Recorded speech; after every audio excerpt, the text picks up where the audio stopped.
A lot of coaches, self-help gurus, thought leaders, philosophers, and even religious leaders talk a lot about the benefits of feeling more abundance. In fact, there have been so many studies that show that the more abundant we feel, the more likely we are to be happy, achieve goals, and even recognize possibilities and then take advantage of them in our lives. So it's no wonder people talk so much about abundance. Today, I'm going to share 2 things with you that really help me shift into an abundant mindset.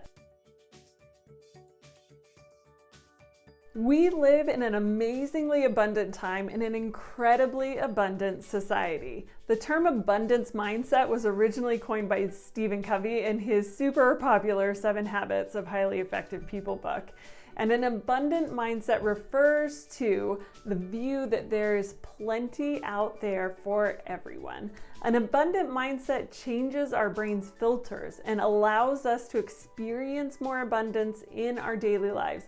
It's like a self-fulfilling prophecy, right? The more we believe there's abundance in the world, the more that we see it and the more that we get to experience it.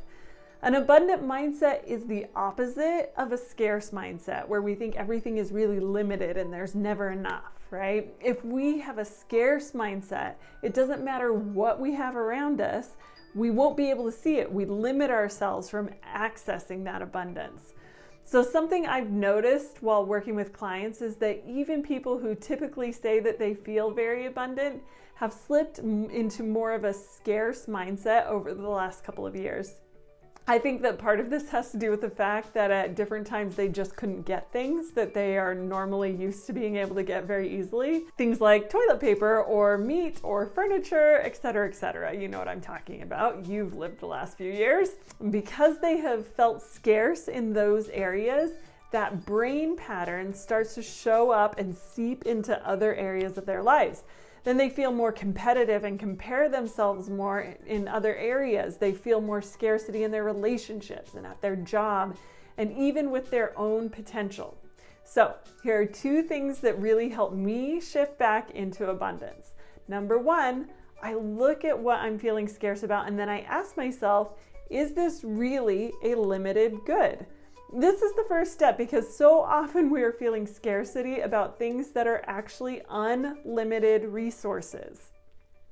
Years ago, I heard it described like this. Limited resources are kind of like a pie. When someone takes a piece of that pie, then there's less pie for anyone or anything else. But a lot of times we think of things that are unlimited resources like they are limited resources.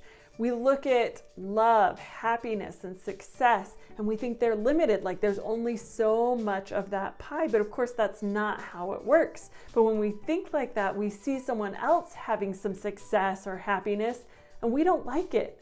We feel scarcity because we think that there is less happiness than, or success left in that pie for me. Really, there is no end to the amount of happiness available in the world. Everyone can feel successful. Everyone can experience love. Those are unlimited resources.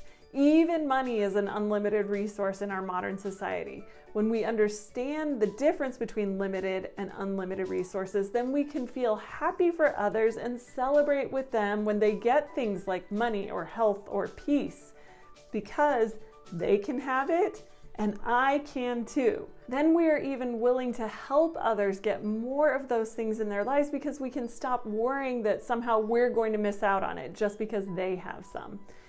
In fact, I believe that the more success and love others feel, it only increases the possibility for more love and success in my own life. When one person is lifted, we are all lifted. I firmly believe that. And when I think that, I go from not wanting others to do well to celebrating their successes because their wins are ultimately a win for all of us. Now, you might be thinking, well, that's really great, but what about things that are actually limited, like toilet paper? Well, this is where my second tip for abundance comes in. If the thing that you are feeling scarce about is actually a limited good, there are only so many pieces of that pie, then it's time to be less specific and more creative. I want you to open your view. Because when we do that, we find that there are so many other pies, and we can find a different pie. For example, the next time the store is out of toilet paper, you can still feel abundant. There may not be our preferred kind of toilet paper at the store we usually go to, but the more open and creative we are, the more alternate options that we will see, and the more we will be able to open ourselves to the abundance around us. We may not have a specific limited resource, but if we look at the big picture, we will find that we live in an abundant world full of options and possibilities. There are so many other pies. So, what do you feel scarcity about? Try applying these 2 tips and let me know how it goes. You've totally got this.